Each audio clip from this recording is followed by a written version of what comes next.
Como a gente explicou na aula passada, cada uma das aulas será conduzida por um dos docentes que participaram dessa pesquisa coletiva. A aula de hoje, como todo mundo já sabe, é do professor Camilo Ádio, do PPG-Com da UFMG. Obrigado, Camila, a aula é sua. Obrigado, Jeane. Na verdade, quem agradece sou eu, né? Um prazer fazer parte desse projeto aqui, né? Eu vou procurar aqui a minha apresentação, só um minutinho para subi-la. Já testou, parece que deu tudo certo. Gente, vocês veem a apresentação? Ok. Tá vendo. Okay. Eu só vou aqui corrigir o meu mosaico, porque senão ele fica na frente dos meus slides. Um minutinho. Agora. Bom, gente, como vocês estão vendo, é um prazer enorme fazer parte desse projeto interinstitucional, tá?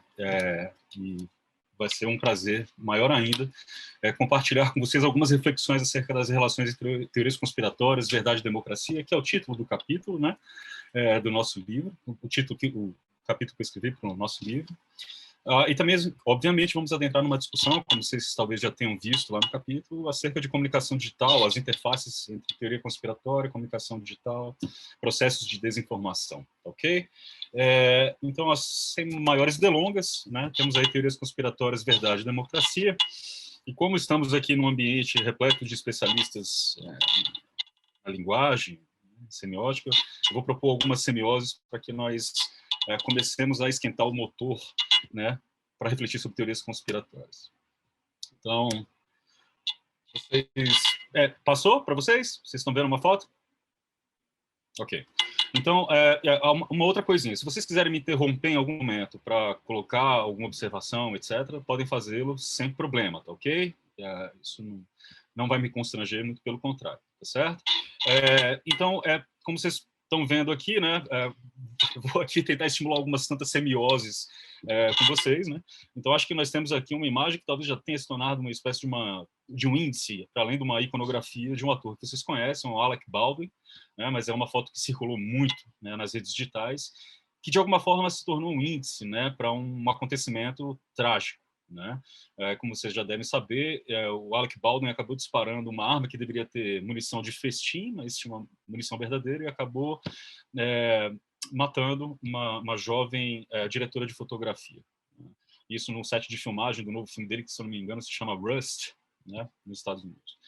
Então, gente, é muito interessante pensar nesse caso, né? Para além, inclusive, da tragédia, as questões de segurança relacionadas a isso, etc., que não é exatamente o nosso foco aqui, mas é o fato de que,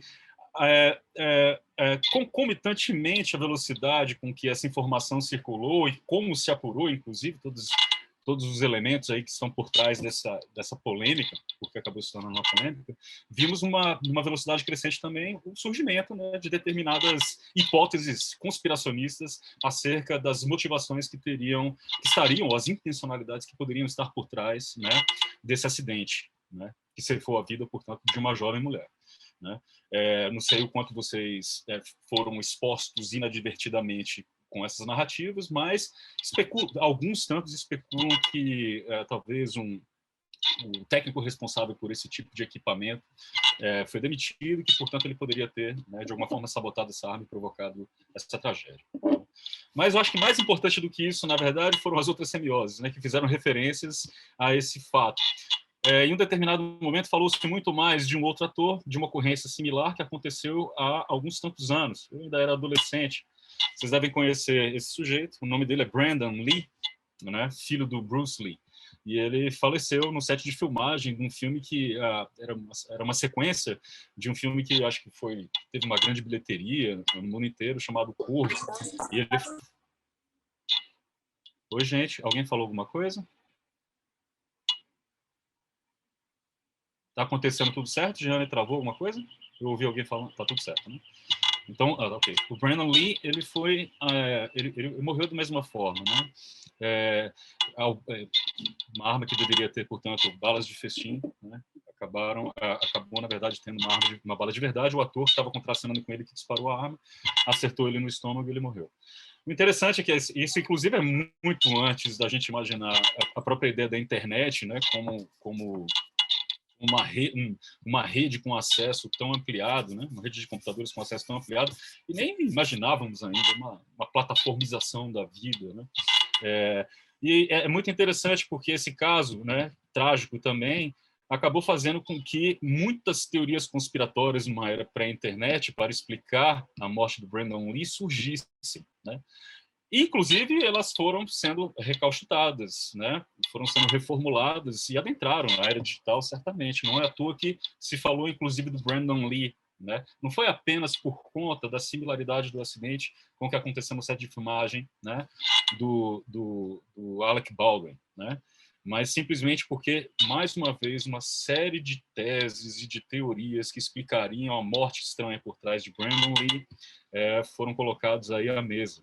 Lembro-me, inclusive, que na época muitos veículos impressos, né, exploraram por demais esse caso justamente sob um viés conspiracionista. Então, assim, quem poderia ter matado o Brandon Lee, etc. E é interessante o encadeamento dessas coisas, porque vocês estão vendo o pai dele. O próprio Bruce Lee morreu muito jovem, né? A causa-morte, me parece que ele teve algum tipo de derrame, consequência de uma reação adversa de algum medicamento que ele estava tomando, e etc. Mas, portanto, essa causa-morte entregue por especialistas, etc., e tal, né, nunca foi, no fim das contas, uma espécie de um consenso, né, acerca da morte dele. E as próprias similaridades entre a morte de Bruce Lee, que vai embora muito jovem, em causas que aparentemente elas não explicariam, né, a magnitude, né, do choque da morte desse cara, que estava no auge da carreira, assim como o filho dele, né, e que, portanto, teorias conspiratórias estariam por trás para tentar explicar isso. Muitas delas, inclusive, davam conta, né, de como talvez o Bruce Lee estaria envolvido com alguma máfia chinesa, e alguma máfia chinesa teria perseguido esse cara e teria matado ele. E o filho talvez fosse a mesma coisa. A coincidência muito interessante dessa história é o fato de que um filme foi lançado, né, alguns meses antes, muitos meses antes da morte do Brandon Lee, né, e que é uma biografia sobre Bruce Lee. E termina o filme, na verdade, com algumas alusões, dando conta de que existia alguma sobrenaturalidade, alguma espécie de maldição por trás da morte do Bruce Lee, e que teria, assim, ao fim desse filme, né, um espírito, na verdade, uma espécie de um demônio chinês, etc., sai, né, do entorno de Bruce Lee e vai para o berço do Brandon Lee pequenino. Então, cria-se, portanto, toda uma rede de conspiracionistas para explicar uma linha, né, que amarra esses dois casos e se explica, portanto, uma espécie de uma conspiração por trás disso, que não, coincidentemente, também tem uma incursão aí nas sobrenaturalidades, né, que são essas outras crenças ditas irracionais, etc., né, para explicar esses fenômenos. A verdade é que, portanto, né, há um choque muito grande por trás de eventos com essa magnitude, né? As teorias conspiratórias guardam uma correlação muito grande com o fato de que as pessoas recebem um choque acerca de um determinado evento, né, que provoca algum tipo de mudança, algum tipo de abalo emocional coletivo, e que é no bojo, portanto, dessas características, a gente vai discutir um pouco mais adiante, né, que certos gatilhos psicológicos, alguns perfis psicológicos, acabam desenvolvendo certa tendência, né, a aderir a certas teorias conspiratórias para explicar determinados eventos. E era interessante trazer esses casos, porque para mostrar, na verdade, o modo como é pervasivo culturalmente, né, a adesão a teorias conspiratórias para explicar determinados fenômenos, né? Eu escolhi isso daqui, mais um outro exemplo, não é à toa, porque eu realmente sou fã dele. Todo mundo deve conhecer uma teoria conspiratória envolvendo o Elvis Presley, né? Eu peguei esse print aqui rapidinho no Google e basta que você coloque lá que você vai achar várias versões, né? E aqui, nesse caso, é um recente dizendo que Elvis Presley... teóricos da conspiração alegam que o rei, né, do rock and roll, do rockabilly, está vivo, né? Depois que ele foi, inclusive, flagrado aí numa fotografia, numa comemoração do seu aniversário de 84 anos. Então, é muito interessante, porque Elvis se torna um personagem... Não, para além desse fantástico artista, se torna um personagem bastante recorrente nas narrativas conspiratórias, né? Há, portanto, inclusive, alguns tantos registros dando conta de que Elvis estaria, inclusive, né, atrás, né, de uma janela, dá para ver, tem uma foto assim, do funeral que acontece no quintal da casa dele, ele estaria assistindo o próprio funeral atrás. Então, Elvis não teria morrido. né? Elvis estaria vivo e talvez tivesse criado toda essa farsa para fugir, né, do assédio e dos problemas da fama, né, que o atormentavam muito. É interessante lembrar, são muitas personalidades, né? O próprio Paul McCartney é também uma figura ilustre, não sei se vocês sabem, mas vocês conhecem certamente a capa do disco dos Beatles, Abbey Road, né? E se vocês perceberem um detalhe, eles estão atravessando aquela rua na faixa de pedestre, e o único que está sem sapato é o Paul McCartney, né? E a razão para tanto é porque já existia, na verdade, uma teoria conspiratória dando conta de que ele teria morrido e um sósia dele teria assumido o lugar dele na banda, né? E ele está descalço porque há uma tradição inglesa dos defuntos serem enterrados sem sapato, e é por isso que ele está daquele jeito na capa do disco Abbey Road dos Beatles, né? Assim como a própria Marilyn Monroe, né? Se tornou também uma personalidade também com uma morte repentina, muito jovem, envolta em supostos mistérios, em que, portanto, sempre se recorreu a determinadas teorias conspiratórias para explicar a morte dela, né? Hoje já não mais, certo? Mas por muito tempo, muitos programas televisivos, inclusive de grande audiência nas grades televisivas, por exemplo, da Globo, se dedicavam muito a explorar isso, né? O Globo Repórter hoje, por exemplo, que hoje trata mais de temas ambientais, etc., já teve uma editoria que era profundamente calcada, né, na exploração de conspiracionismos, né, e desses eventos. Era sobre o caso da morte da Marilyn Monroe, do Elvis Presley, né, e outros tantos elementos que a gente vai ver adiante. Alguém saberia me dizer que foto é essa? Já estou falando de teorias conspiratórias, de casos famosos. Alguém identifica o que seria esse registro ou não? Fotográfico? Esse é um desafio.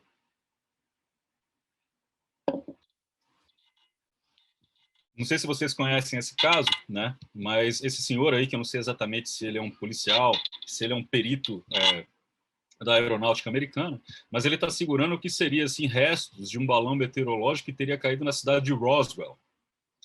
Bom, por falar Roswell aí, você já deve ter sacado, né? Roswell, por exemplo, é uma cidade, né, nos Estados Unidos, desértica, em que, portanto, teria caído uma espaçonave alienígena, né? E até hoje, portanto, Roswell é conhecido como esse lugar em que o governo americano e corporações teriam acobertado, né, a existência de um acidente aéreo envolvendo uma nave alienígena, né? E é tão longevo, né, que isso perdura até hoje, muitas especulações se fazem. Vocês podem procurar no YouTube, por exemplo, Obama sendo entrevistado por mais de um entrevistador em diversos programas, indagado a respeito disso. Existem documentos secretos comprovando que os alienígenas estão entre nós, ou o que aconteceu em Roswell, ou na Área 51, e etc. E há, portanto, aqui, o próprio elemento da composição do mistério compartilhado, uma espécie de um deleite coletivo de determinados grupos, ele é sustentado com base num princípio conspiracionista. A verdade está sendo escondida de nós por um determinado grupo de pessoas que tem o poder para tanto, né? Roswell, inclusive, se tornou um dos grandes polos turísticos por conta exatamente do modo como conseguiu explorar esse fato e esse evento, né? A cidade ela é toda ornamentada, decorada e etc., com base nisso. Não sei se vocês vão lembrar, e veja como eu estava falando, como determinadas editorias se dedicavam a isso. Eu acho que lá em 1990 e pouco, 7, 6 talvez, ressurgiu um vídeo que teria uma suposta autópsia de um ET, né? Não sei se vocês chegaram a ver isso, e dando conta, na verdade, que seria o corpo de um dos alienígenas que estavam nessa nave que teria caído lá em Roswell, né? Para vocês terem uma ideia, chegou a ser capa da revista Época, né? Da editora Globo. Para vocês terem uma ideia. E, obviamente, como não poderia deixar de ser, eu dei só exemplos aqui exteriores, digamos assim, em termos geográficos, né? Mas o Brasil tem o seu próprio Roswell, né? O Brasil tem, não apenas o Brasil, mas Minas Gerais. Vocês devem conhecer esse personagem que, inclusive, está devidamente usando máscara aí, né? Vocês devem saber que esse daí é o ET de Varginha, né? Essa é uma estátua fazendo referência ao ET de Varginha, segundo, inclusive, a descrição, se eu não me engano, das 3 meninas que teriam avistado essa criatura, né, escorada numa parede num dia chuvoso de Varginha e etc., né? a mesma coisa, né?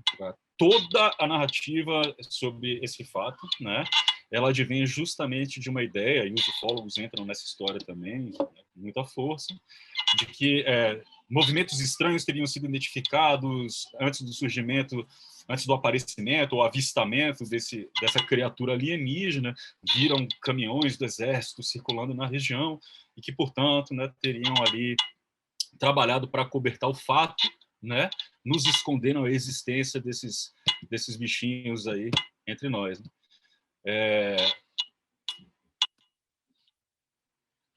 Mais 2 casos para vocês, né? Temos também o Fofão, na década de 80, né? Esse bonequinho aí, eu acho até bonitinho, muita gente acha assustador, mas lá na década de 80, né, esse boneco ele foi acusado de ser um boneco produzido com intenções malignas, obscuras, satânicas, né? Circulou, né, numa era pré-internet, né, uma narrativa conspiratória dando conta de que esse boneco continha um objeto, um símbolo dentro dele, né, que representava algum tipo de espírito demoníaco, etc. A verdade é que é um boneco feito, né, internamente, o seu tronco ali é preenchido de espumas, e para sustentar, portanto, o seu pescoço, né, havia um objeto que parecia um punhal, né? Ele, portanto, na sua base ele era circular, na forma do pescoço, e ele precisava fincar, né, na própria espuma para conseguir fazer a sustentação do corpo do boneco. Então alguém, eu acho que abriu algum dia, viu esse objeto, fez essa relação com o próprio punhal, e certamente, ou não, certamente é exagero meu, mas talvez, possivelmente, pode-se especular, né, que algum tipo de guerra comercial ali de concorrentes, né, de brinquedos infantis, teriam alimentado, inclusive, essa narrativa aí, né, para, de alguma forma, sabotar os produtores aí do boneco do Fofão, né? Mas, portanto, havia uma teoria conspiratória aí por trás, né? Conspiraram contra a sociedade brasileira para introjetar o satanismo, né, principalmente nas mentes e nos corações das crianças. Não foi muito diferente com a Xuxa. Todos vocês, eu acho, imagino, já devem ter ouvido falar que um dos discos da Xuxa teria, portanto, mensagens subliminares satânicas. Se você rodasse ao contrário o disco, você veria com clareza a coisa toda lá. Então, parte de um princípio muito parecido com Fofão, isso acontece alguns anos antes, depois, se eu não me engano, né? Mas aí também dando conta, e talvez também tenha uma guerra comercial aí por trás, né, de que a própria Xuxa estava ali a difundir, de alguma forma, uma ideologia satânica, etc. Bom, esse é um outro ícone, eu imagino que vocês já consigam identificar o referente, né? As teorias conspiratórias, elas não são apenas uma coisa, não são apenas um fenômeno com muitas características, digamos, ontológicas, né? Ela também, portanto, e eu acho que em razão, né, de ser tão atraente e sedutor, não é à toa que teorias conspiratórias se tornam produtos tão lucrativos. As narrativas ufológicas, né, as suspeitas que pairam sobre determinados eventos grandiosos, falecimento de celebridades e por aí vai, né? Ou, por exemplo, como Teori Savasky, vocês devem lembrar, quando o avião dele cai, ou mataram Teori, aquilo foi sabotagem, alguém estava, né? Teori, portanto, ele estava ali por trás, inclusive, era o relator dos processos da Lava Jato no STF. Vocês devem lembrar que o conspiracionismo abundou, né, como uma hipótese explicativa para o falecimento dele. Embora as evidências apontavam para o sentido completamente contrário, não desse sustentação nenhuma a isso. O canal History Channel, o nome diz tudo, era um canal que deveria se dedicar a histórias, a história da humanidade, digamos, os aspectos da história. Mas é um canal cuja programação é profundamente dedicada justamente a programas que exploram teorias conspiratórias, né? Inclusive aquelas dando conta de que a humanidade, ou alguns povos, né, antigos, não teriam tido a capacidade e a criatividade para empreender arquiteturas e engenharias as mais variadas, né? Portanto, as pirâmides teriam sido construídas por, né, por alienígenas, né, e por aí vai, etc. History Channel é um elemento aqui que ele é realmente representativo, né, de como, inclusive, temos aí essa faceta, né, das teorias conspiratórias como um produto cultural e de entretenimento profundamente lucrativo. e que é denotativo, inclusive, do modo como as teorias conspiratórias nos seduzem, nos divertem, etc. Mas, obviamente, não vamos falar apenas, tão e somente, não vamos falar especificamente dessas teorias conspiratórias que nós podemos considerar como inócuas, inofensivas, digamos assim, para a convivência humana, convivência social, para a política, e por aí vai. A gente vai tratar justamente de uma faceta que envolve as teorias conspiratórias e que não apenas merece, mas eu defendo que urgentemente seja considerada como um dos maiores problemas que nós temos diante das sociabilidades digitais contemporâneas. Né? Primeiro, assim, as teorias conspiratórias, elas se tornaram um objeto de pesquisa que é multidisciplinar, certo? Teve um crescimento exponencial do interesse sobre o tema nos últimos anos. E não é à toa que esse crescimento ele se dá mais ou menos no mesmo período em que nós temos um crescimento da popularização das plataformas digitais, né, e um fenômeno da digitalização de aspectos das nossas vidas cada vez mais crescente. Então, quando falo multidisciplinar, a gente tem ali então, interesses de pesquisa, né, intelectuais, que vêm da filosofia analítica, mais especificamente da filosofia da ciência e da epistemologia. Então, lá na década de 60, tínhamos já filósofos como Karl Popper, que estavam se dedicando sobre o assunto, né? Assim como profissionais da história, da sociologia, da ciência política, da comunicação, por isso que estamos aqui, inclusive, psicologia, dentre outras áreas, principalmente a psicologia social.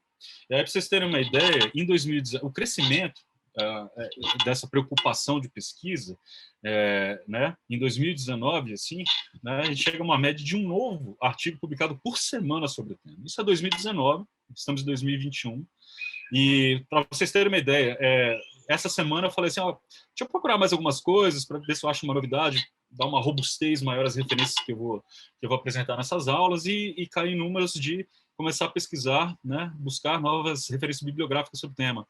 Eu praticamente tive que deixar de lado, porque a quantidade de coisas novas que apareceram foram absurdas. Assim. Então, eu falei, meu Deus, então... Aí, se eu continuar fazendo isso, eu não consigo fazer mais nada, não consigo escrever nem preparar a aula. E eu acho que eu vou argumentar adiante, né, ao longo da aula, a razão pela qual esse tema tem se tornado tão pregnante, digamos assim, diante das preocupações de pesquisa. E mais do que preocupação de pesquisa, acho que a preocupação, na verdade, que é multidisciplinar, mas ela também transcende institucionalidades de pesquisa.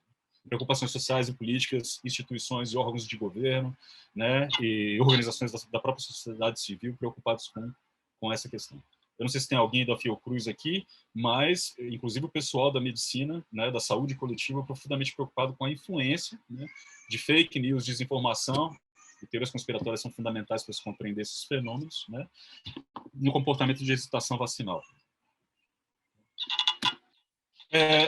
As teorias conspiratórias elas são longevas, e quem defende isso é o David Runciman, de um livro aí que se tornou um best-seller, ele é cientista político, ele escreveu How Democracy Ends, que eu acho que foi traduzido para o português como as democracias chegam ao fim, né? E o Runciman, ele vai dizer que as teorias conspiratórias elas vão se confundir assim, com certas organizações políticas e sociais da antiguidade, inclusive. Ele vai usar a Grécia Antiga para dizer, por exemplo, como os próprios gregos, né, os atenienses mais especificamente, né, e, portanto, os defensores da democracia, ou seja, aqueles que não eram os filósofos definitivamente gregos, né, que defendiam a democracia, sustentavam sempre que havia, portanto, uma espécie de uma conspiração de uma certa oligarquia, de um pequeno grupo de poderosos para fazer ruir a democracia ateniense numa espécie de uma conspiração amarrada junto com os espartanos. Então, assim, na Grécia Antiga já se tinha, portanto, esse tipo de formulação, produzindo efeitos concretos, inclusive, em atitudes, comportamentos, né? E o Runciman, ele vai alegar que, assim, principalmente em democracias, quando a gente fala de política democrática, se tem, né, uma disseminação maior de teorias conspiratórias, né? E ele vai elencar 3 razões para tanto, né? A primeira é, de fato, aquilo que as democracias entregam em termos de princípios e valores, como as próprias liberdades, né? Os direitos de liberdade. Então, as liberdades de expressão, de consciência, de opinião estariam por trás disso, porque simplesmente as pessoas falam o que pensam, né? Falam o que pensam, aliados a uma espécie daquilo que ele vai chamar de uma síndrome da perseguição. As pessoas, segundo Runciman vai defender, elas tendem sempre a achar que tem alguém tentando lhes desfavorecer de alguma forma, atentando, portanto, contra os seus interesses, etc. Ele usa uma expressão que é um pouco mais dura em inglês, né? Screwed. É como sacanear. Você sempre acha que tem alguém lhe sacaneando, de algum jeito, né? Assim como a própria possessividade pelo poder. Russell está falando muito, na verdade, de como a disputa política, como as teorias conspiratórias surgem de uma maneira bastante peculiar dentro mesmo das disputas políticas que se dão, né, no âmbito das democracias. Né? Então, o que ele vai dizer assim? As teorias conspiratórias também são, portanto, teorias tradicionais utilizadas por perdedores das disputas políticas para explicar determinados eventos que os desfavorecem. Aqueles que tendem a perder disputas políticas tendem a achar que o resultado, de alguma forma, foi fraudado com base numa teoria conspiratória. Alguém fraudou alguma coisa, né? Algum grupo de poderosos, etc., fraudou alguma coisa, e, portanto, aquele resultado só não me foi favorável por conta, justamente, né, desse tipo de arranjo obscuro, etc. Mas a gente vai seguir adiante, vai ver que a coisa é muito mais complexa do que isso, ok? E, portanto, nesse ponto, já que começamos com bastante ilustrações, aí, eu brincando com essas pequenas semioses, né, a gente precisa de uma definição. São muitas definições e há um elemento comum que os une. Tá? Então, portanto, essa primeira, vindo aí do Cass Sunstein, é o seguinte: teoria conspiratória, trata-se de um esforço para explicar alguns eventos ou práticas se referindo como causa central a maquinações secretas de pessoas poderosas que, inclusive, atuam para apagar os rastros de suas vinculações com essas tramas. Né? Essa é uma das definições. Eu vou trabalhar com outras acepções, principalmente essa que vem do Joseph Uzinski, que é uma das grandes referências, um dos grandes estudiosos das teorias conspiratórias. Né? Ele vai trabalhar com um aspecto que eu acho que é ainda mais relevante para a gente compreender as teorias conspiratórias no bojo das disputas políticas, tá? No bojo da própria vida política. Então, para ele, teorias da conspiração se define pela tentativa de explicação de um evento passado, presente ou futuro, que elege como causa primária de sua ocorrência o envolvimento obscuro de um pequeno grupo de pessoas poderosas que atua em favor de seus interesses e contra o bem comum. A favor de seus interesses e contra o bem comum. Peço que vocês retenham esses conceitos aqui, que eles são importantes. Adiante. Esses grupos de pequenos poderosos, né, para além da motivação egoísta de suas ações, eles agem em segredo para inibir direitos e liberdades, atentar contra instituições estabelecidas e promover fraudes em larga escala. Adiante, o próprio Uzinski vai dar um caráter ainda mais político para essa acepção que ele está utilizando, essa definição que ele está utilizando para as teorias conspiratórias. Para ele, portanto, as teorias conspiratórias são políticas porque lidam, invariavelmente, com lances argumentativos que miram explicações que são sustentadas pela identificação dos efeitos de relações de poder e do próprio exercício do poder. Ok? E, obviamente, né, se a gente vai tratar dessa acepção, eu acredito que ela seja bastante útil para compreender alguns fenômenos que a gente vai discutir aqui, inclusive no que diz respeito à crise sanitária, à pandemia. Estamos a falar aqui da infodemia, né, como elemento principal aqui do nosso esforço de pesquisa desse livro. E temos um caso que eu acho que ele é emblemático. Né? Essa foto não deixa dúvidas, todo mundo conhece o que aconteceu em Terras Mineiras, mais especificamente em Juiz de Fora, em 2018, que foi a facada em Jair Bolsonaro. Né? Evento grandioso, não haveria de ser diferente. Né? Tinha um candidato ali que ele tinha grandes chances, de fato, de se eleger presidente, como acabou se elegendo, né? E que, portanto, recebe uma facada no momento crucial da disputa eleitoral. Né? E o mais interessante é que um conjunto, portanto, de suspeitas aparece quase que concomitantemente nas redes digitais, né?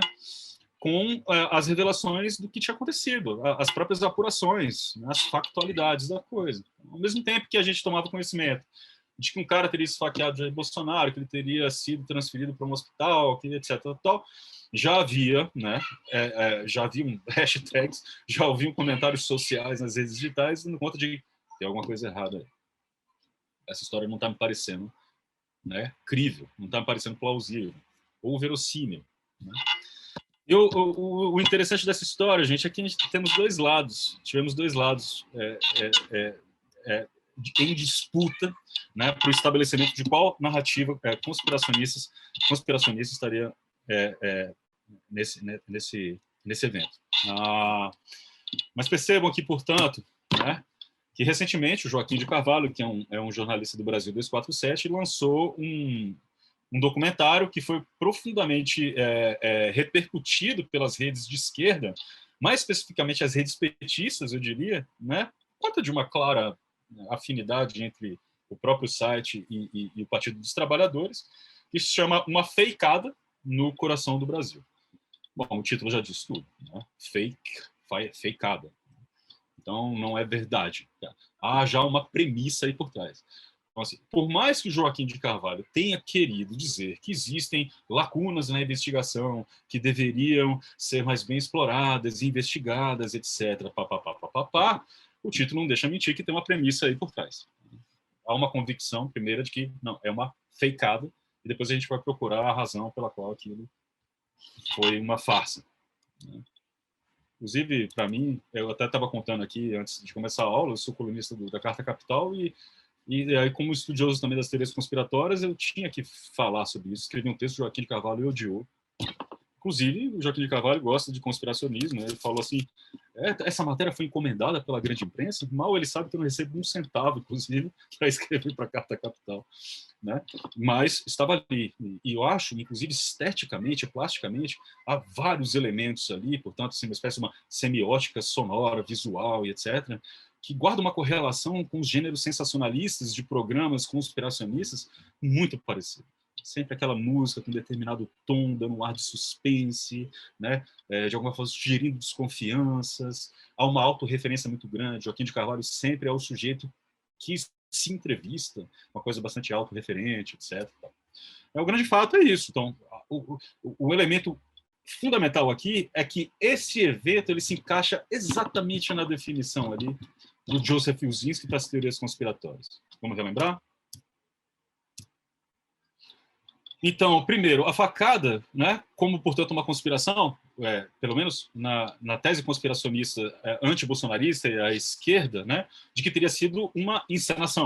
O Bolsonaro teria levado facada nenhuma. Você levou uma facada, definitivamente não teve a gravidade que ela teve, e aquilo foi engendrado e armado pela própria família, pela própria campanha, para criar aquele evento e para supostamente beneficiar Bolsonaro. Essa premissa também ela é fundamental para sustentar a adesão a certas teses conspiratórias. A premissa de que Bolsonaro só foi eleito por causa da facada. Bom, se vocês pegam um livro do Jairo Nicolau, cientista político brasileiro, O Brasil Dobrou a Direita, ele vai demonstrar, portanto, com dados de pesquisa, né, que Bolsonaro vem numa curva de crescimento e intenção de voto que não sofre nenhum tipo de alteração depois da facada. Nada. Sempre achei muito estranha essa premissa também, né? Uma coisa é você conhecer o sujeito, né? Tomar conhecimento de que ele existe por conta da sua hipervisibilidade midiática em razão desse atentado. Né? Uma outra coisa é você votar nele. Né? E, assim, esse gráfico vai mostrar apenas que, tradicionalmente, o voto em Jair Bolsonaro começa a aumentar ao fim da disputa, que é exatamente quando as pessoas acabam debandando de outras candidaturas que vêm, que já não tem mais chance, como foi o caso do Alckmin, para votar em Bolsonaro. Mas aí temos aqui um elemento que olha, então, portanto, essa conspiração, ela esteve ali presente para inibir direitos e liberdades. Porque no momento em que você produz uma farsa, né, você está definitivamente corrompendo a liberdade de escolha do sujeito. E numa democracia, né, na sua acepção moderna, as escolhas para o voto elas devem ser racionais, baseadas, portanto, em informações qualificadas e abundantes acerca das candidaturas, dos seus projetos, etc. E, portanto, se uma farsa desse tipo ela é empreendida, né, logo, né, ela é voltada para inibir direitos e liberdades e corrompê-los. Né? Atenta contra instituições estabelecidas da mesma forma, não é? Afinal de contas, né, o próprio Instituto Eleitoral está sendo corrompido aqui. Há um atentado contra o Instituto Eleitoral. Né? Então, se essas eleições estão sendo baseadas num evento, né, que foi uma farsa, né, logo nós temos um problema aqui institucional. E a fraude em larga escala é isso. Então, a larga escala, inclusive, teria implicações no governo desse sujeito. Né? Não precisamos entrar em detalhes neste momento, voltaremos a isso, mas temos aí todas as consequências dessa grande fraude perpetrada, né, que teria levado, supostamente, Bolsonaro à presidência da República com quase 58 milhões de votos, no segundo turno. Né? Ok, mas não temos apenas o lado do Joaquim de Carvalho, né? Não é à toa que eu escolhi a Jovem Pan, vocês devem ter. A antípoda, digamos assim, do Brasil 247 é a Jovem Pan, que realmente resolveu adotar uma espécie de um chapa-branquismo bolsonarista, né? Eu acho que nunca visto antes na história do Brasil, da imprensa brasileira, nem nos tempos dos governos militares, durante a ditadura militar, né? Há uma tese, portanto, conspiracionista também, né, baseada ali no bolsonarismo, advinda do próprio bolsonarismo, dando conta, portanto, de que houve uma maquinação e uma articulação de pessoas poderosas à esquerda para fazer com que Adélio Bispo tentasse matar efetivamente Jair Bolsonaro, né? E se encaixa na mesma perspectiva, né? É uma fraude em larga escala, atenta contra uma instituição, que são as eleições, né? E inibe direitos e liberdades, né? E aqui eu acho que até, desculpa assim, se eu estou sendo muito opinativo, até mais verossímil, né, do que a teoria conspiratória, né, antibolsonarista. Assim. Verifica-se, portanto, que o próprio Adélio tinha publicações contra Bolsonaro, o cara foi filiado ao PSOL, e aí vem o discurso, né, de que, portanto, era a esquerda que estaria aqui por trás desse atentado contra Jair Bolsonaro. Temos aqui, portanto, essas duas teorias conspiratórias para explicar esses elementos, assim, que vão provocar muitas cisões, muitas fissuras. Assim, né? Não é só o Joaquim de Carvalho que me maltrata quando eu aponto, né, esses conspiracionismos por trás da explicação da facada. Né? Mas, por exemplo, tem meu pai. Meu pai é um cara que fala, não, cara, não faça isso, você devia estar do nosso lado. Então, eu sofro. Mas a verdade é essa, né? Bom, no meio, entre essas duas teses conspiratórias aqui, que recusam a factualidade, existe um elemento central, do qual eu vou falar um pouco mais adiante, né? Não quero dar spoiler.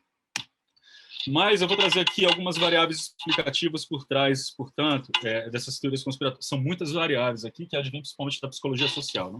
Uma abordagem da psicologia social tradicional é tentar verificar, portanto, que tipo de perfil psicológico teria uma disposição ou predisposição maior para aderir a teorias conspiratórias. Né? Para buscar, portanto, em conspiracionismos, né, a explicação para determinados eventos. E eu acho que tem um elemento aqui, gente, que eu esqueci de falar, eu acho que é importante, que talvez alguém tenha achado estranho. Né? Quando o Zinski fala teorias da conspiração se define pela tentativa de explicação de um evento passado, presente ou futuro, alguém pode estranhar. Poxa, passado tudo bem, presente, ok, mas futuro. Né? O próprio Jair Bolsonaro, quando constrói e dissemina a tese conspiracionista de que as urnas eletrônicas são fraudadas, não está, portanto, já oferecendo uma explicação para um evento futuro, que seria a sua derrota nas urnas em 2022? Inclusive fazendo articulações e construindo uma narrativa que coloca no centro o Superior Tribunal Federal, não é?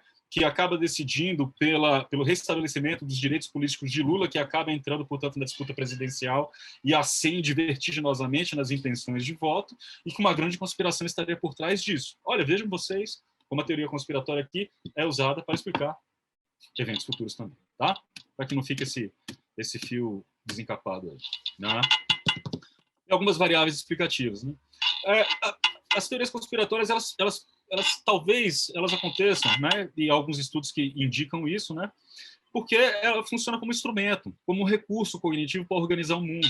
Há uma tendência, né, dos humanos de organizar o mundo. A própria ideia do caos é um incômodo. Fazer sentido sobre coisas é uma condição ontológica, né? Independentemente das crenças religiosas, né? Dos sistemas culturais, né? Portanto, dos próprios sistemas simbólicos, né? O fato é de que, de alguma forma e de maneiras diferentes, nós buscamos uma organização para o mundo. E explicar determinados eventos significa também, né, ordenar as coisas, né? Dar sentido às coisas, né? Temos pavor, portanto, ao caos, à confusão, né? E assim, há também um outro elemento, como vocês veem abaixo, que é o próprio incômodo com aleatoriedade e incerteza. Alguns estudos vão mostrar, o próprio Karl Popper vai dizer, né, que as pessoas talvez tenham uma tendência de refutar completamente uma ideia de que as coisas podem acontecer por razões aleatórias, né? E não exatamente pela intencionalidade, né, e uma mecânica organizada por alguém ou por um determinado grupo de pessoas, né? Principalmente quando diz respeito a eventos grandiosos, que produzem realmente efeitos sociais, políticos, econômicos, emocionais, psicológicos, afetivos, etc. Né? Então, as teorias conspiratórias podem ser, né, um recurso justamente para que, não, a aleatoriedade não pode existir, né? Há sempre, portanto, algum tipo de intenção e algum tipo de efeito ali produzido a partir dessas intencionalidades, tá bom? Assim como também pode se tornar um mecanismo de defesa contra o próprio desconhecido, né? O desconhecimento é um elemento complicado, né? Então, assim, no sentido de que, portanto, se nós, a ideia aqui por trás dessa adesão à conspiração, por trás desse gatilho psicológico, seria uma ideia de a tendência de que nós conhecemos tão pouco, né? Temos tão pouca informação e conhecimento sobre um determinado evento, que há uma necessidade, portanto, as teorias conspiratórias se tornam um recurso para preencher a necessidade de compreensão e de uma explicação sobre o fenômeno. Dizer, portanto, eu não sei o que é isso, é muito, talvez, social e psicologicamente custoso para nós. É preciso ter uma opinião sobre aquilo, é preciso, talvez, fazer sentido sobre aquilo. Né? E, portanto, diante de uma lacuna expressiva do conhecimento sobre determinados fatos e eventos, as teorias conspiratórias podem funcionar como expediente para tanto. Né? Há também o próprio viés da intencionalidade, aqui eu acho que eu já adiantei, né? Essa tendência das pessoas, né, de acharem que não existe o aleatório. Né? Há, portanto, né, em determinadas ocorrências, fatos, fenômenos, a intenção de alguém por trás. Né? Existe também o viés de confirmação, ou aquilo que a gente chama, eu traduzi aqui como raciocínio motivado, eu não sei exatamente como é que se traduz, ou se é que tem tradução, que é do inglês, que é o motivated reasoning, né? Que é simplesmente o fato de que essa é uma questão epistemológica importante, que ela diz respeito ao modo como nós adquirimos informação, processamos informação e produzimos conhecimento.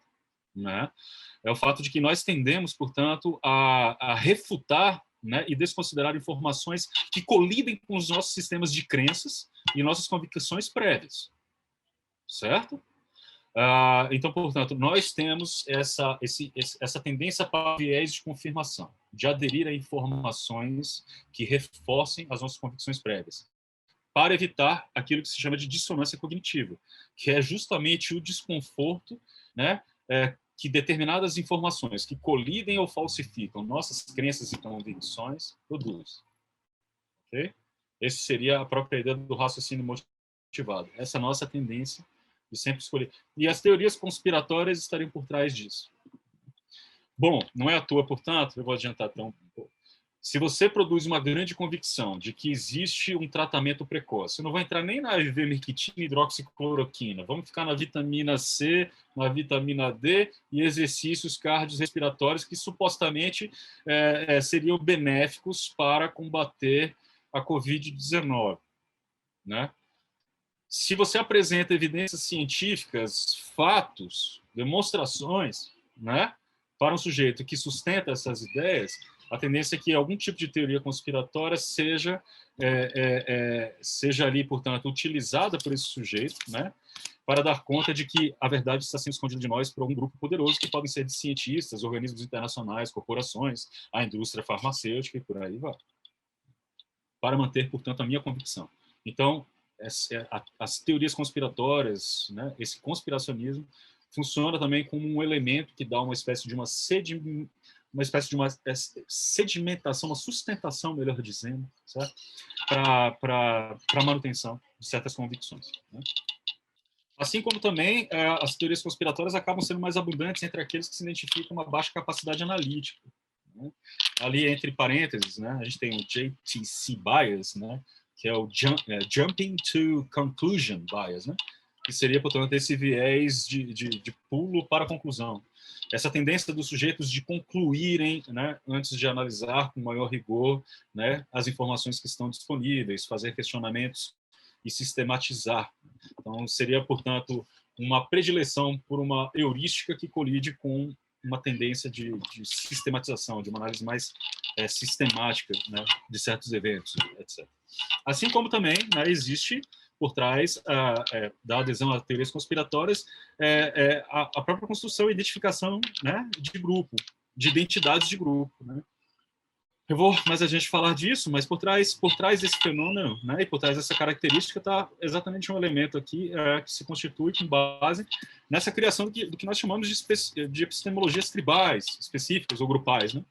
Então, assim, aderir, portanto, a certas explicações conspiracionistas, né, que esconderiam a verdade sobre aquilo ao qual eu deposito a minha crença, ela está também por trás disso como, na verdade, um elemento que o liga, né, que faz o sujeito se reconhecerem como pertencentes ao grupo e serem reconhecidos também como pertencentes ao determinado grupo. Quantos cancelamentos nas redes bolsonaristas vocês já não viram em razão do fato de alguém, né, aderir, portanto, a consensos científicos com relação à vacina ou à ineficácia do uso de hidroxicloroquina, ivermectina ou cloroquina? Esse é um elemento importante. E não para por aí, né? Bom, não vou falar sobre... Mais adiante eu falo a respeito de outros exemplos, né? Tem também, obviamente, uma legítima busca pela verdade, né? Então, as pessoas podem ter uma intenção legítima de buscar a verdade, de desconfiar daquilo que lhes é apresentado, embora isso seja articulado com outras tantas variáveis, né, que já estão listadas aí acima, dentre muitas outras que ficaram de fora, tá ok? Mas isso pode existir também. Assim como existe essa tendência, né? Há uma identificação, e muitos estudos vão demonstrar que a sustentação de posições políticas e ideológicas extremas também guarda uma correlação com uma adesão maior a teorias da conspiração para explicar certos eventos, ok? É complexo.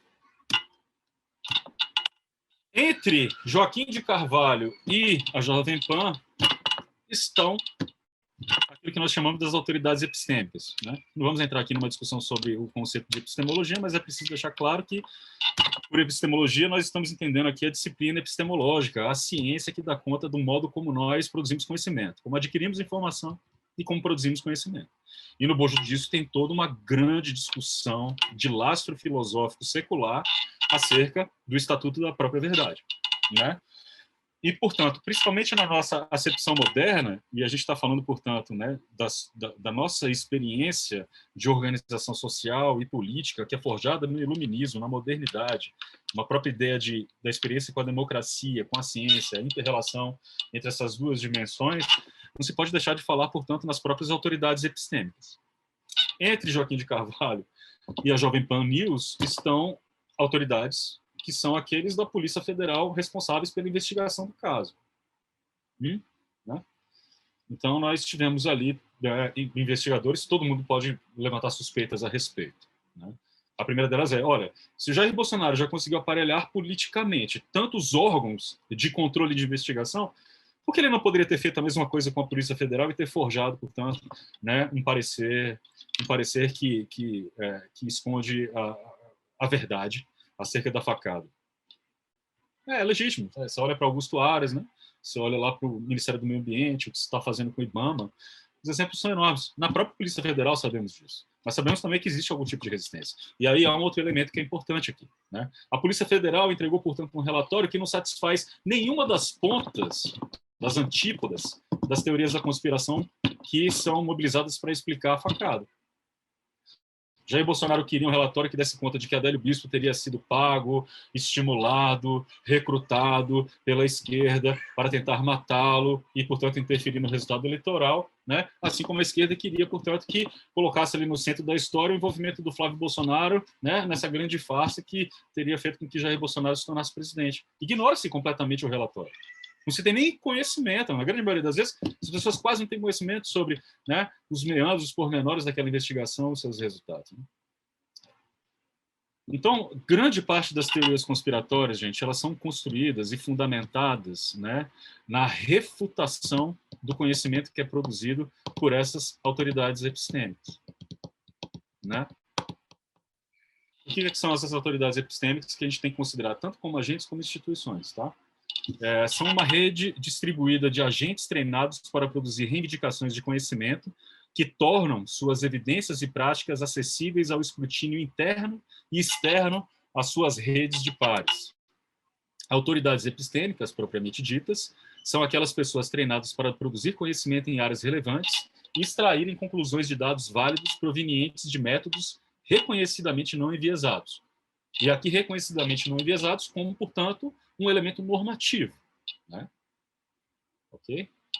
Algo que deve ser buscado, certo? Ora, gente, deixa eu adiantar aqui, não sei se vai ser bem um spoiler, são muitos exemplos, a gente poderia, né, ocupar essa disciplina inteira, inclusive, para falar só de teorias conspiratórias, né? Mas percebam, por exemplo, que A posição dos defensores, hoje se chama dos ivermectiners, hidroxiclorocliners, e etc. Tal, né? Onde está, portanto, desgraçadamente, o nosso presidente da República. Né? Deriva justamente assim do fato de que, olha, se a gente defende que existe tratamento precoce, né, a gente tem que defender a sustentação, na verdade, disso é o fato de que há interesses, portanto, de organismos internacionais, assim como de corporações, a indústria farmacêutica, mais especificamente, né, em não recomendar um medicamento de amplo acesso, porque de baixo custo, para tratar da Covid-19 e acabar com a pandemia. Ora, mas por que isso aconteceria? Porque a verdade está sendo escondida de nós por parte desses grupos de poderosos. O que esses sujeitos querem fazer, governos e corporações, é manter essa pandemia justamente para lucrar mais com a vacina.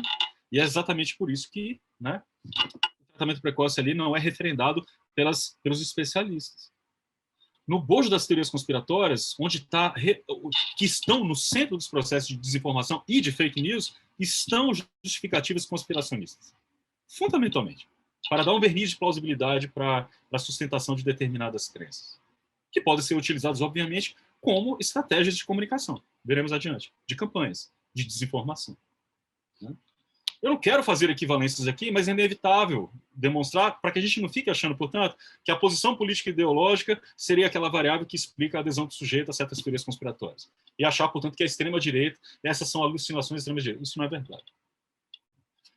Olha, eu respeito todas as crenças, etc. Sabemos, inclusive, que os defensores da homeopatia, né, são um grupo bastante coeso, etc. E tal, né? Mas no momento em que eles têm que lidar com as evidências científicas, dando conta de que a homeopatia, o efeito da homeopatia, ela equivale ao efeito placebo, né? São várias tantas meta-análises já produzidas aí ao longo dos anos, demonstrando isso, né? Não é raro que um defensor da homeopatia, diante, portanto, dessa colisão com as evidências científicas, né, saque do bolso uma teoria conspiratória, colocando, portanto, né, a supostamente indústria farmacêutica por trás, portanto, desses resultados científicos. E, portanto, né, a indústria farmacêutica como corrupta, que corrompe cientistas, né, que são corrompidos para produzir resultados fraudados, justamente para sustentar os interesses financeiros e econômicos dessas corporações, e também de governos. Em geral, é isso. Não se diferencia muito, assim como outros tantos casos, né? Mas vamos lá. Né? O próprio Donald Trump, como vai defender a inexistência da antropogenia no centro das mudanças climáticas. Né? Então, assim, se defende que existe a ação humana por trás das mudanças climáticas, né? Sacam, né, de pronto uma teoria conspiratória dizendo que a verdade está sendo suprimida de nós, que há uma intenção, né, de determinados grupos econômicos ou determinadas economias, como a chinesa, né, que estaria querendo criar um factoide, né, para que, portanto, determinadas economias baseadas em indústrias que poluentes, né, e responsáveis em grande medida pela mudança climática, né, fossem ali, de alguma forma, sabotadas. Né? Assim como existe dentro da própria noção da existência de pandemia, né, uma teoria conspiratória de que a China teria produzido o vírus em laboratório. Né, o trumpismo fez isso, o bolsonarismo faz a mesma coisa, justamente para sabotar determinadas economias ao redor do mundo. De novo, exemplo da extrema-direita, mas vamos sair disso. Eu vejo isso de antibolsonaristas, né, pessoas com posições progressistas à esquerda, sustentando uma ideia de que a pandemia foi construída, sim, tá certo? Foi produzida no laboratório para interesses de governos e também, por que não, de corporações, para reduzir, né, o déficit previdenciário dos governos ao redor do mundo, dos países ao redor do mundo. Então, era exatamente quando se tinha a constatação de que a idade avançada tinha uma correlação, né, de consequência, né, de mortes por conta da Covid, né? Então, se velhinhos estão morrendo, logo, né, portanto, existe, na verdade, por trás da criação desse vírus, uma intencionalidade de fazer que, efetivamente, eles morram para produzir um determinado efeito político e econômico. Né? Percebam, portanto, assim, poderia ir a loucura aqui, mas para onde nós olhamos em termos de desinformação, de fake news, da sustentação dessas próprias crenças e visões de mundo, nós encontramos isso. E encontramos, fundamentalmente, esse desrespeito às autoridades epistêmicas, cada vez mais. Tá? Trump diz isso. A era dos especialistas acabou. Bolsonaro vai adotar, inclusive, políticas econômicas obscurantistas, né, para que nós não produzamos dados, né, que possam substanciar melhores políticas públicas. Ele vai ignorar completamente as evidências científicas, demonstrando que há uma redução na quantidade de acidentes automobilísticos em estradas e mortes em decorrência desses acidentes com uso de radares. Vamos arrancar esse radar daí. Há o discurso liberista, vendido falaciosamente como liberal, de que as pessoas devem fazer tudo, e liberdade significa fazer tudo aquilo que quer, como quer, do jeito que quiser, contra quem quiser. Mas há também um elemento principal aqui, que é justamente de não apenas ignorar, mas, né, colidir de frente, né, e desqualificar as autoridades epistêmicas. Né? Não é à toa que o próprio censo, né, ele é cancelado, né, como inclusive uma decisão aí política e econômica, né, que envolve Paulo Guedes e Jair Bolsonaro. Mas vamos passar adiante, gente. Eu já adiantei um pouco, né? Quando a gente está falando de teorias da conspiração, não tem como a gente não falar do problema da verdade junto com a ciência, né? Então, aqui, não se trata, portanto, aqui de fazer desconsiderações dos valores, né, das próprias doutrinas ou das formas de produção do conhecimento tradicional, inclusive religioso. Mas se trata de fazer uma diferenciação entre métodos para a produção do conhecimento e o próprio alcance da verdade dessas outras formas de conhecimento. Quando a gente está falando da ciência, quando a gente está falando dessas outras formas. As metodologias, os princípios, não é isso? E etc., né, da ciência, não se equivalem, portanto, à produção do conhecimento religioso, né, ou tradicional, seja lá qual seja a tradição. Mas, portanto, há essa diferença que era fundamental. Então, a própria ciência aqui está no bojo da história. Né? E aí é fundamental dizer aqui o seguinte, né? Por que isso é importante, gente? Porque na própria constituição da noção de democracia, a ciência sempre está presente justamente como um embasamento da racionalidade, né, da produção de melhores políticas públicas. Né? Produzir boas políticas públicas significa produzir boa ciência. Né?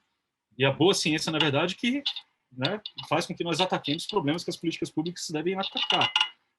E estamos aqui, portanto, no momento em que talvez, né, estamos vivendo fissuras epistemológicas gravíssimas, em que, né, a desqualificação da ciência dos especialistas tem nos conduzido justamente para isso.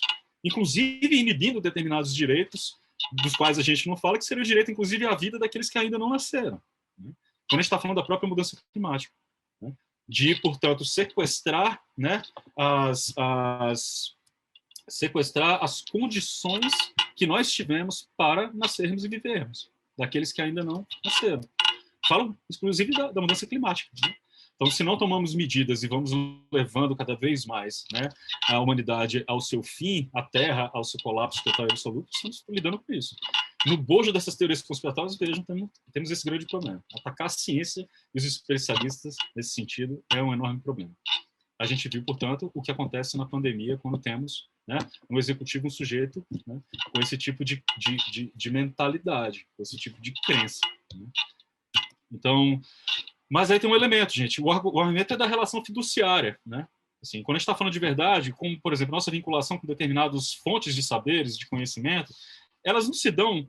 quando nós vamos produzir conhecimento sobre determinado evento, um certo fato, nós não estamos a produzir ali um determinado experimento naquele momento. Se nos deparamos com uma árvore, não é? Portanto, alguma planta germinando ali, ou qualquer outro tipo de fenômeno, né? O fato de nós observarmos e explicarmos aquilo, temos informações, não significa que nós produzimos aquelas informações. Né? Então, nesse sentido, a vinculação a determinadas crenças, né, do conhecimento religioso ou de outras tradições não se diferencia do modo como nós nos vinculamos ao conhecimento produzido pela própria ciência. É isso que vão argumentar, portanto, a Rosenblum e o Murhead, nesse trabalho aí, nesse livro de 2019, se chama A Lot of People Are Saying, né? Ele vai dizer que essa diferença se estabelece no nível individual, é a mesma coisa. Nós estabelecemos uma relação de confiança com determinadas fontes de produção do conhecimento. Tá? Nesse sentido, o modo como Jair Bolsonaro produz as suas convicções, adquire suas informações, não se diferencia do modo como nós produzimos informações sobre quais são as medidas que deveríamos tomar contra a pandemia da Covid-19. Não há diferença. A diferença está justamente no método. Não é? Portanto, em que tipo de comunidade de produção do conhecimento nós estamos depositando uma relação de confiança, uma relação fiduciária. Né? Seria, portanto, uma baseada, né, no dogma, portanto, né, na permanência de uma determinada convicção, de um determinado saber, né, de um sistema de crenças crônico no sentido de que perdura no tempo, imutável. né? Ou, portanto, deposita-se, né, numa comunidade que é pautada fundamentalmente pelo escrutínio público, né, pela produção de evidências através de determinadas metodologias, cujas as evidências, inclusive produzidas por esses especialistas, por essas instituições, né, elas são postas, né, ao julgamento, ao juízo, à avaliação do escrutínio público, mas do escrutínio também dos pares. Então, a produção do conhecimento religioso, a produção do conhecimento tradicional se diferencia nesse sentido. E a nossa relação com a relação que nós estabelecemos com essas fontes de conhecimento e, portanto, da busca pela verdade se diferencia, portanto, nessa segunda dimensão e não na primeira, não na individual, mas sim na natureza e nas características dessas comunidades de produção do conhecimento, dos saberes, que se diferenciam em seus métodos, nos seus princípios e nas suas premissas, né? Então, portanto, um exemplo, né? E, obviamente, aqui, de novo, é uma diferenciação possível, fundamental de ser feita, né? A autoridade epistêmica não é uma liderança religiosa. A ciência não é um indivíduo. A ciência é um processo. Por exemplo, Didier Raoult deve ser considerado uma autoridade epistêmica em microbiologia. Para quem não se lembra, Didier Raoult é um microbiologista francês de Marselha que criou toda essa história da hidroxicloroquina como um tratamento para conter a Covid-19, né? Sabemos, ou seja, fosse uma liderança religiosa, como acabou sendo convertida para alguns, né? Graças ao discurso populista por trás dessa história, né? Teríamos aqui, portanto, uma convicção coletivamente disseminada de que a hidroxicloroquina, né, matando um monte de gente por aí, estaria, na verdade, reduzindo as consequências drásticas da Covid-19. Mas não é, né? E, portanto, as suas evidências precisam ser colocadas diante do escrutínio público e dos seus pares. E se descobre, portanto, né, em um tempo relativamente rápido, um período relativamente rápido de tempo, né, que o estudo era fraudulento, né? Primeiro que não existia, portanto, um duplo cego, eles tinham conhecimento de quais eram os grupos que estavam tomando o placebo, quais eram os grupos que estavam tomando hidroxicloroquina, descobre-se, portanto, que no próprio relatório da pesquisa suprimiu-se informação de pessoas que faleceram tomando hidroxicloroquina, e por aí vai, né? Então, há uma grande diferença aqui nessa história. Então, a ciência, portanto, inclusive, ela é pautada pela sua própria capacidade de se autofalsificar, a falsibilidade, né? Esse aqui é um elemento importante de ser considerado. No centro do problema da desinformação, em que as teorias conspiratórias são um elemento importante, está justamente o fato de que o ataque à ciência, o comportamento anticientífico, né, e a desqualificação das autoridades epistêmicas são um dos objetos mais danosos e preocupantes aí nessa história. Ok? Não é à toa que eu estou trazendo a Bela Gil aqui, né? Às vezes eu gosto de gerar um pouco de polêmica, né? Não sei se vocês estão vendo, obviamente estão aí, ou se vocês conhecem o fato, mas isso aqui é um print que eu fiz de um vídeo dela no YouTube até hoje, tá disponível, em que Bela Gil vai lá colocar a ideia de que recomendar com que as pessoas façam como ela faz, consigo e com as filhas, ou filhos, não sei, né? Para usar cúrcuma para escovar os dentes no lugar de creme dental. Essa história, na verdade, ela vem de um post que ela faz no Facebook. Eu acho que ela fez isso no programa dela também. Como você sabe, a Bela Gil é uma pessoa que ela tem uma formação em nutrição. Eu acho que nunca flertou com pesquisa, nunca trabalhou em laboratório em lugar nenhum, muito menos ela tem formação em odontologia, né? Ela faz um post no Facebook, eu acho muito interessante, né, que eu acompanhei isso muito de perto, porque uma hora os dentistas descobrem esse post de Bela Gil e vai todo mundo lá questioná-la a respeito disso. Qual é a questão? Por trás da posição da Bela Gil na defesa do uso da cúrcuma, ou açafrão da terra, como queiram, para escovar os dentes, está uma ideia que é um conspiracionismo bastante antigo, de que o uso do flúor é danoso à saúde. O uso do flúor para a higiene bucal é danoso à saúde. Assim como a fluoretação da água.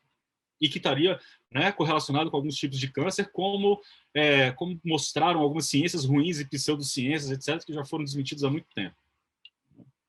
E ela vai lá e insiste nesse negócio. E os dentistas vão lá e perguntam, mas cadê o seu artigo, etc. A resposta dela, para mim, é emblemática. Ela diz assim, nossa, mas vocês têm um fetiche por artigo. Quer dizer, da onde veio o conhecimento de Bela Gil, exatamente? Primeiro, para alegar que o flúor usado na água, usado no creme dental, produz consequências danosas para a saúde, né? E a cúrcuma seria melhor investimento para tanto. Há uma desqualificação completamente das evidências científicas. Né?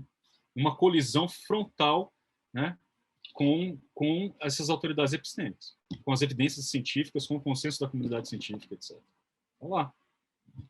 Esse é um elemento fundamental, e veja a teoria conspiratória aqui por trás. A verdade, de novo, está sendo suprimida por conta de interesses secretos que estão sendo suprimidos de nós, atentando contra os nossos direitos, liberdades de consciência, de opinião, etc., por parte do interesse de determinadas indústrias. E aqui tem uma contribuição que eu acho interessante, né, do Pescher, Bernauer e Mayer. Eu não vou adentrar muito nisso, porque eu acho que eu falo bastante lá no capítulo, né? Mas é a própria ideia de que, então as teorias conspiratórias, elas seriam, na verdade, uma particularidade, singularidade de algumas pessoas que ocupam determinadas posições no espectro político ideológico. Não é, não. Esse trio de autores não vai tratar exatamente de teorias conspiratórias, mas sim o modo como as pessoas aderem à ciência. Ou seja, na verdade, como existe em determinadas falsas polêmicas em termos científicos, uma colisão, uma simetria entre a opinião pública, né, e a opinião da comunidade científica. E aí eles vão tentar questionar isso, olha, e descobrem, né, que independente do cara ser progressista ou conservador, ou de esquerda ou de direita, etc., a verdade é que a adesão dele, né, ao consenso científico depende, na verdade, do tipo de ciência em questão e qual é a posição que eles têm com relação a governos e corporações. Eles vão utilizar, né, dois elementos aqui, né, a evidência abundante e as convicções, digamos assim, o consenso científico em torno, né, das mudanças da antropogenia nas mudanças climáticas, né, e as evidências de que os alimentos geneticamente modificados não produzem mal à saúde humana, com base num estudo comparativo entre dois países diferentes, Brasil e Alemanha. Brasil e Alemanha não, Estados Unidos e Alemanha. O que eles vão descobrir é isso. Então, uma pessoa, portanto, à esquerda, né, que tem uma posição mais ambientalista, vai tender, numa questão, portanto, da mudança climática, vai tender a se filiar à evidência científica de que a ação humana tem a ver com as mudanças climáticas, tá certo? E usar isso como sustentação, inclusive, da sua posição de que medidas de combate à poluição devem ser tomadas, de emissão de gás carbônico, etc. Mas esse mesmo sujeito, muito provavelmente, na hora de tratar, né, é isso que eles vão lá demonstrar, da questão dos alimentos geneticamente modificados na relação com a saúde, vão tender a refutar completamente, né, as evidências do consenso científico. Há uma posição, portanto, aqui, sim, ideológica, mas é em razão do modo como se posiciona diante de corporações e de governos, né? Se eles entendem, portanto, que um tipo de ciência tem uma correlação muito maior com governos e corporações, e a minha tendência, na verdade, é a refutar, a ter uma posição negativa frente a governos e corporações, maior a minha tendência, portanto, de me opor a certas evidências científicas, né? Ao passo que o conservador, de direita, etc., né, ele vai tender, portanto, a aderir, inclusive, à própria ideia dos alimentos geneticamente modificados, esse consenso de que não há danos à saúde, porque isso inclusive, né, é um elemento fundamental aqui de mercado, né? Mas vai, né, refutar a ideia da antropogenia nas mudanças climáticas, porque isso certamente requisitaria medidas políticas, né, que, de alguma forma, limitariam os princípios do livre mercado, né? Então, depende da ciência. Depende do consenso e depende das minhas convicções, né, principalmente em relação a corporações e governos, né? Temos esse exemplo da Nigéria e da África do Sul, que vai mostrar assim, duas teorias conspiratórias, do 5G e Gates, né, mostrando, assim, portanto, como esses elementos são importantes, né? Então, assim, na Nigéria, tem que se verificar assim, como... não sei se vocês conhecem, né? A teoria conspiratória do 5G seria uma ideia de que as antenas de 5G estariam ali ativando a Covid-19 nas pessoas.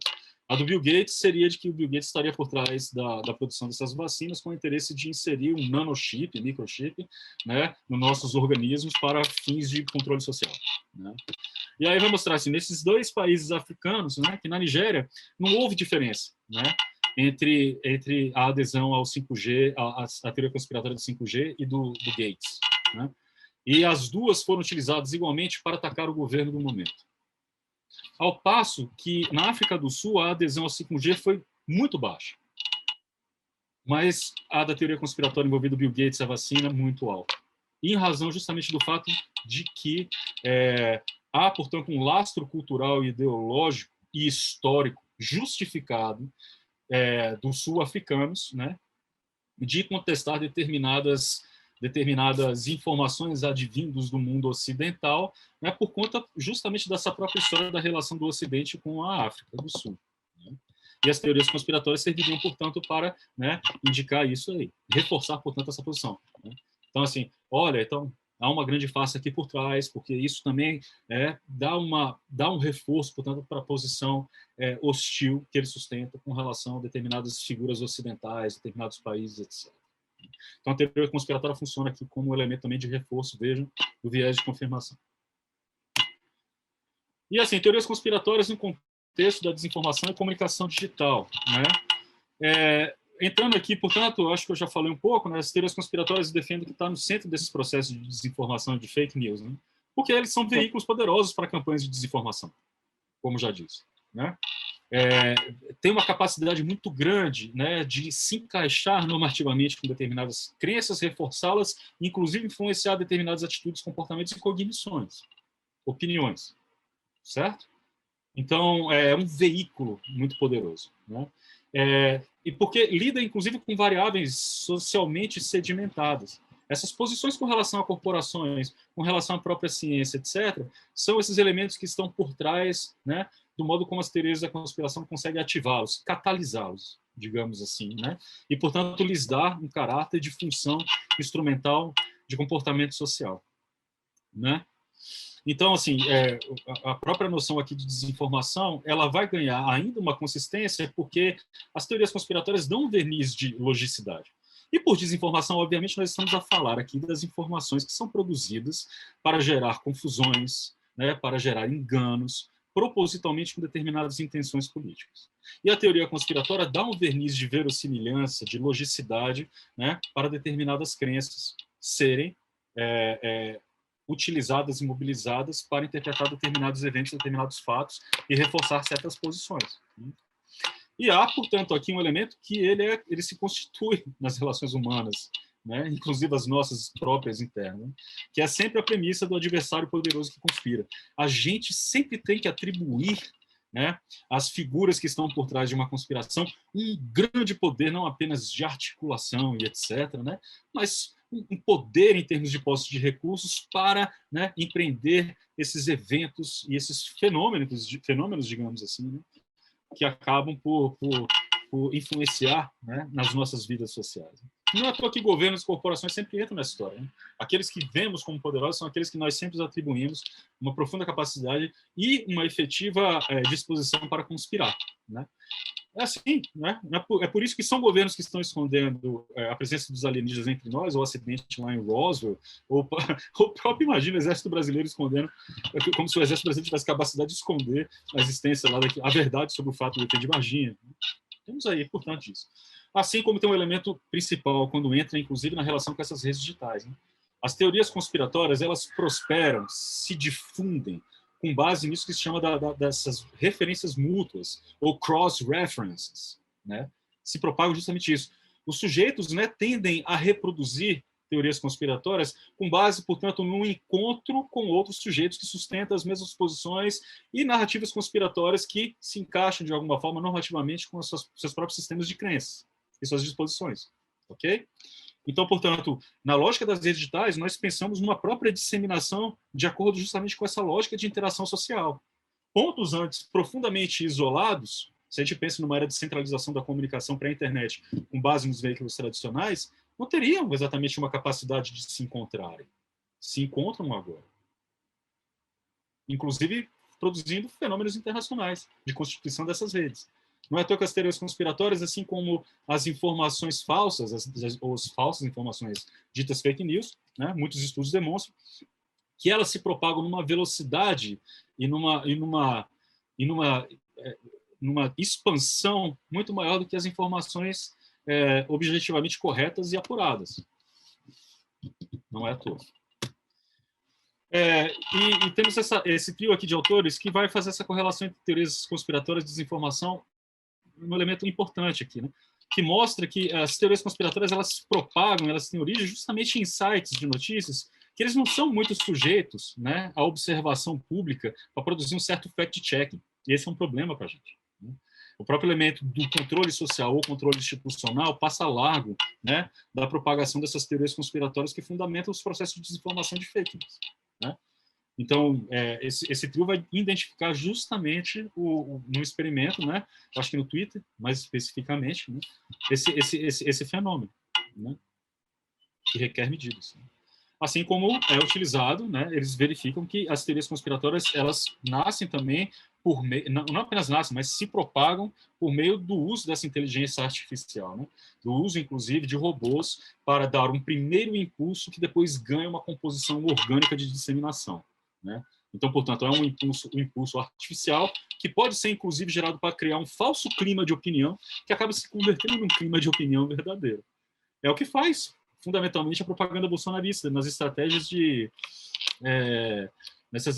de mudança, inclusive das pautas de discussão, né? O famoso diversionismo. E aí tem outros 3 elementos, né? Que é muito interessante, que estão por trás assim, do sucesso de certas teorias conspiratórias. Né? É a própria aderência, né? A própria ideia, portanto, da plausibilidade de certas teorias conspiratórias. É difícil que a gente imagine uma propagação ampla e massiva da teoria conspiratória de que as elites que controlam o mundo, na verdade, são compostas de criaturas alienígenas reptílicas. Não sei se vocês já ouviram essa teoria conspiratória, mas tem um cara que criou esse troço que vive de escrever livros e fazer grana com palestra, né?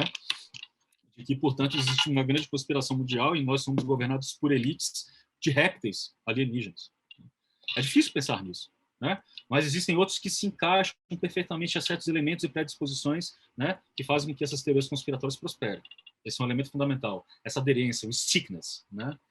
É a própria disseminação, o spread, aí que eles estão falando, né, diz respeito ao modo como... E essa é uma perspectiva estratégica que a gente tem que observar. Portanto, para atacar esse problema, precisa entender como ele funciona. Né? Muitas teorias conspiratórias elas são produzidas, como as fake news, etc., nessas propagandas, né? Como as da extrema-direita, né? Para produzir certos efeitos. E eles identificam alvos específicos, né? E fazem, inclusive, uma antecipação de questionamentos que podem ser feitos. Se falta, portanto, um fact-check, um controle social sobre esses sites que propagam esses conspiracionismos, com base, talvez, numa premissa equivocada de que isso não produza danos, né? Por outro lado, essas propagandas, estratégias de comunicação calcadas em teorias conspiratórias antecipam também, né, determinados questionamentos que podem advir e têm respostas para tanto. Né? E, obviamente, está na própria capacidade de produzir certas ações. Não é à toa que o Pizzagate, por exemplo, né, que seria aquela teoria conspiratória de que Hillary Clinton, nos Estados Unidos, isso acontece em 2016, estaria por trás de uma rede de pedofilia, né, e que teria uma sede, portanto, no porão de uma pizzaria, faz com que um sujeito se sinta no direito de se armar e verificar se aquilo realmente existe naquele porão. Né? Então, percebam, gente, todo e qualquer... Não é todo e qualquer um exagero meu, mas a grande parte das fake news que nós as identificamos como fake news, né? Registramos como tanto, referenciamos assim desse modo, e a gente coloca as conspirações por trás disso. E não se atenta para o fato de que as teorias conspiratórias estão no cerne do problema da desinformação. Né? Você vai ver, eu vou trabalhar isso com um exemplo. Né? Esses roteiros conspiratórios eles dão verniz de plausibilidade e racionalidade a falsas notícias e notícias falsas, possuindo uma utilidade instrumental. E aí eu peguei exemplos brasileiros. Alguém abriu o microfone e queria falar alguma coisa? Ok. Então sigamos. Né? No Brasil a gente vai pegar esses exemplos. Fraude eleitoral, percebam, tratamento precoce, comunismo, pandemia, vacinas, mudanças climáticas. Percebam aqui, a primeira, no que diz respeito lá à fraude eleitoral, eu peguei esse meme, né? Que vocês conhecem esse sujeito, é o Antônio Palocci, né? E aí diria, uma notícia falsa, o meliante petista Antônio Palocci afirmou inúmeras vezes que as urnas foram trazidas para ao Brasil, para fraudar eleições em favor dos partidos vermelhos. Todos ignoraram e hoje colhemos as desgraças. O que está por trás disso? É uma fake news, óbvio. Essa é uma notícia falsa, essa declaração não existe. Ok? Mas há por trás assim, uma sedimentação de que existe uma organização poderosa de esquerda, progressista, ou comunista, socialista, né, que tem essas vinculações com o Foro de São Paulo, um projeto globalista de empreendimento socialista, né, como um deforo às organizações sociais e políticas do mundo inteiro, blá, blá, blá, blá, blá, blá, né, que estaria por trás, inclusive, né, da adoção dessa tecnologia das urnas eletrônicas para produzir fraudes, que nada mais é para sustentar uma hegemonia política de esquerda com base na fraude eleitoral. Certo? A teoria conspiratória está aqui, fundamentalmente. Né? Então, vamos lá. No segundo caso, deixa eu me lembrar, a gente estava falando de tratamento precoce. Não é à toa que eu peguei aqui, né, esse card aí. Foi utilizado pela Prefeitura de Sorocaba, dizia. Estudo preliminar aponta 99% de eficácia do tratamento precoce. Esse foi um estudo feito com menos de 300 pessoas, né, patrocinada pela Prefeitura de Sorocaba, profundamente aliado ao governo Bolsonaro, né, cujos parâmetros e métodos não seguiam nenhum rigor científico para produzir os resultados que produziram, tal qual a Prevent Senior, a mesma coisa, né? Obviamente que aqui, nesse elemento em específico, você não vai encontrar exatamente uma teoria conspiratória, mas há uma sedimentação por trás disso, como eu já falei para vocês. Todos os que defendem o tratamento precoce, né, precisam desqualificar autoridades epistêmicas, instituições como a Organização Mundial de Saúde, tá ok? Para sustentar a sua tese. Então, o tratamento precoce ele existe, ele é efetivo, mas por conta de interesses econômicos que não se fazem presentes publicamente, não são revelados, eles são escondidos, com base numa espécie de um conspiracionismo, né, que nos sequestra o direito de conhecer a verdade, né, que, portanto, o tratamento precoce não é recomendado. Tá? Justamente para sustentar os supostos interesses econômicos e políticos de corporações e de governos, para ficarmos alinhados aqui à definição do Joseph Uzinski, né? Aqui nós temos, né, um outro elemento, comunismo, né? O Brasil avisou, Bolsonaro avisou, os argentinos o governo comunista aproveitou a pandemia, deu golpe, implantou lei de desapropriação alimentar. Agora os argentinos só vão comer ração, né, controlado pelo governo, presos no cercado. Né? Quem furar a fila ou reclamar vai em cana, vai morrer. Essas fake news são todas baseadas na ideia de que existe um conspiracionismo comunista. Eu acabei de dar o exemplo, Folha de São Paulo, né? Que inclusive fundamentava as posições e discursos do chanceler, o ex-chanceler Ernesto Araújo. E aí veja um problema de quando as conspirações adentram, né, os poderes executivos, nós temos problemas graves, sérios. E no bojo das teorias conspiratórias está a própria defesa da ciência, do ataque às instituições, né, que possuem, digamos, socialmente uma espécie de um reconhecimento social para arbitrar sobre a verdade. E as autoridades epistêmicas são desqualificadas fundamentalmente aqui. Aqui trouxe, portanto, uma outra questão, né, quando a gente estava falando da própria pandemia. Né? E aqui, deixa eu organizar.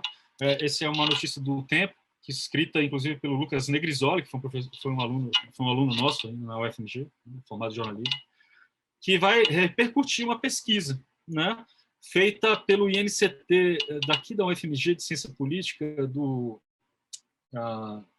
meu Deus, esqueci agora o nome dele, daqui a pouco eu lembro, certo? Mas que é um projeto feito em parceria interinstitucional entre a UFMG, se não me engano, e a Unicamp, né? É o Leonardo Avritzer, tá? O INCTB. E ali eles vão mostrar, 56% dos brasileiros creem em teoria da conspiração de que os dados são inflados, de mortos. Adicionando, 44,3% acreditam que há uma conspiração de esquerda que quer tomar o poder no Brasil. Vejam isso, assim, quase metade da população acredita nessa tese conspiratória. Se eu fosse as pessoas que já estão soltando o rojão com base numa espécie de uma antecipação de que Jair Bolsonaro já era em 2022, eu recomendaria prestar atenção nessa pesquisa. Mas voltando à pandemia, percebam, né? Nós temos, portanto, uma teoria conspiratória de que os governos estariam escondendo reais informações com determinadas intenções de produzir, né, algum tipo de efeito que seria produzir através, na verdade, do estímulo a certos medos e fobias, né, para dar uma ideia de que a pandemia é mais grave do que parece. Então, vamos voltar lá. 56%, mais da metade da população brasileira acredita que os dados são inflados. Ou seja, de que a pandemia seria muito menos grave do que parece. E que, portanto, para sustentar essa posição, nós temos que, invariavelmente, desqualificar esses dados, que nos são apresentados, inclusive, não pelo governo, não pelo Ministério da Saúde, né? Mas sim, na verdade, por uma rede que envolve governos estaduais, secretarias estaduais de saúde municipais, assim como veículos da imprensa, para levantar esses dados. Mas que governos estariam, portanto, inflando isso para produzir uma falsa impressão de uma gravidade inexistente e incompatível com a própria realidade. A teoria conspiratória está aí. 50,7% considera que o governo da China criou o coronavírus, vejam vocês, né, e quase 30% acreditam na eficácia da cloroquina. A fonte é essa, projeto A Cara da Democracia, Políticas e Pandemia. Certo? Com vacinas idem, né? Aqui eu peguei aqui um caso do Rio de Janeiro, é muito claro que a gente está vendo bolsonaristas aí na orla do Rio, né? E aí tem ali, dentro dos cartazes, Terceira Guerra Mundial, armas de destruição em massa, vacinas experimentais, né? Então, portanto, de novo, né? Uma grande conspiração aí envolvendo interesses governamentais e corporativos, né? Mundiais, que nos estariam utilizando como cobaias. Portanto, mais uma outra versão aí envolvendo vacinas, né? Que estariam aí nos usando como cobaia, de alguma forma, para sabe-se lá o quê. Né? Mais uma tese conspiratória aqui por trás. E vejo que ao lado ali, quando você está falando, portanto, inclusive dos golpistas comunistas, temos ali também mais um desfile, né, de conspiracionismo. E aqui é interessante, ainda na vacina, tá? Esse é um gráfico que vem de uma pesquisa feita pela União Pro Vacina, uma iniciativa da USP de Ribeirão Preto, lá como vocês estão vendo no rodapé, que busca esclarecer informações falsas sobre vacinas, né? E reparem como eles identificaram 383% em postagens com conteúdo falso ou distorcido envolvendo a vacina contra a Covid-19, o que significa, né, que a desinformação sobre a vacina quase que duplicou em 5 meses. Mas aí veja um problema metodológico aqui, e daí que vem exatamente a minha insistência no fato de que nós devíamos prestar mais atenção em teorias conspiratórias e compreendê-la melhor. Vejam, portanto, que a taxonomia ali criada para classificar os conteúdos que eles analisaram, né, tem probleminhas. Você veja que, ainda que as teorias conspiratórias sejam responsáveis pela maioria, tem muito de teoria conspiratória em outras categorias que eles construíram. Ok, conspirações, 27,1%.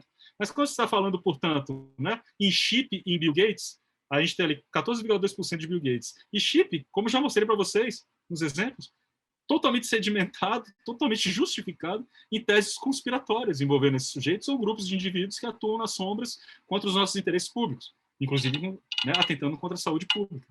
Né? A própria alteração no DNA, que seria, que, portanto, são teorias conspiratórias criadas, né, para criar comportamentos anti-vacina ou de hesitação vacinal, tá certo? Entre os sujeitos com base na tecnologia do RNA mensageiro. Tem a caricatura de Jair Bolsonaro, você vai virar um jacaré ou coisa que o valha, mas, tirando a caricatura, muitos aderiram a esse negócio. Minha mãe, anti-bolsonarista, por exemplo, diz, não vou tomar esse negócio não, porque acredita que isso poderia, né, promover uma mutação genética.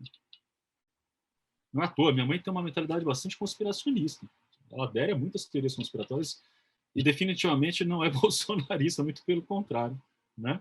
Então percebam aqui, né? A própria ideia do perigo e da ineficácia, ela pode ter também uma sedimentação em algumas teorias conspiratórias.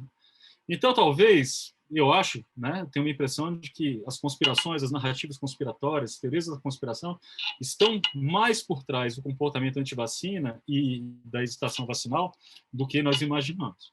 Então, portanto, é necessário e é fundamental que esse problema seja melhor discutido e melhor atacado. Né? Tem uma pequena anedota interessante de contar para vocês, porque ainda estava no bojo da preparação dessa aula. Né? Eu não sei se vocês sabem, mas o Brasil ainda tem um grande problema na cobertura vacinal com relação à vacinação contra HPV. E por consequência disso, o Brasil é um dos países em que nós temos o maior contingente de mulheres que morrem por conta do câncer no colo do útero, que é provocado pelo HPV. Né? A gente está atrás, em termos de cobertura vacinal, do Congo, para vocês terem uma ideia, e da Austrália, que, se não me engano, já está chegando a 98%. E aí eu identifiquei essa informação num tweet e fiz um print dele e coloquei no meu Instagram, né? E de uma moça falando a respeito disso. Vejam, isso para falar sobre desinformação, né? E comportamento de risco e antivacina, etc. E aí percebo uma coisa, assim, uma colega, ex-colega de faculdade de comunicação da UFBA, né, onde eu me formei e tal, ela disse assim, cara, você quer ver uma notícia interessante? Há 15 anos, eram 3 doses ainda, né, da vacina, então eu tinha tomado a primeira, tinha tomado a segunda, e quando eu estava prestes a tomar a terceira, né, uma amiga me abordou e falou assim, olha, não toma isso, não, porque eu acho que ela não é segura, ela provoca problemas à saúde, etc. Assista a esse vídeo aqui, desse médico falando sobre a vacina da HPV. Isso há 15 anos. E aí ela assiste um vídeo do cara alegando a insegurança da vacina, né, etc. E ela simplesmente desiste de tomar a terceira dose. Ou seja, não completa a imunização. Há 15 anos isso. Você sabe quem é o cara que produziu esse vídeo, que fez com que ela desistisse de tomar a terceira dose da vacina? Exatamente o médico que foi preso recentemente no Egito, bolsonarista, que estava fazendo aquelas piadas de cunho sexual com uma funcionária egípcia. há 15 anos, um médico, tá? Que nós, inclusive, descobrimos no Brasil, né? Da pior das formas, que definitivamente médico e conhecimento científico não são coisas que caminham juntas no Brasil. E definitivamente não são, né, especialistas e autoridades ali capacitados para arbitrar sobre ciência e conhecimento científico. E a quantidade de médicos que hoje, como esse sujeito, tem, portanto, canais em redes digitais e propaganda de desinformação, pseudociência, curandeirismos, inclusive vendendo distorções acerca de métodos observacionais para refutar evidências científicas, é um negócio deslumbrante. Essa minha amiga, portanto, é uma pessoa que definitivamente não tem nenhum tipo de filiação ou afinidade com ideologias de extrema-direita bolsonarista. Eu vejo o que acontece. A própria ideia de gerar confusão e medos e fobias, né, que produzem efeitos que são deletérios. Mudança climática, nós vamos, obviamente, a Trump e vejam ali, né, como nós temos muitos exemplos mostrando que a sustentação do negacionismo das mudanças climáticas, da antropogenia das mudanças climáticas, da própria existência desse fenômeno, são baseados em conspiracionismo. O conceito, ele vai dizer ali no canto inferior esquerdo, né, que o conceito de aquecimento global foi criado pelos e para os chineses para fazer com que, portanto, a indústria manufatureira dos Estados Unidos se tornasse não competitiva, né? Assim como lá no outro extremo ele vai dizer assim, né, que o clima, né, tem estado tão frio por tanto tempo que esses boateiros, né, do aquecimento global foram forçados a mudar o nome para mudança climática, simplesmente para, né, fazer com que o dinheiro continue fluindo.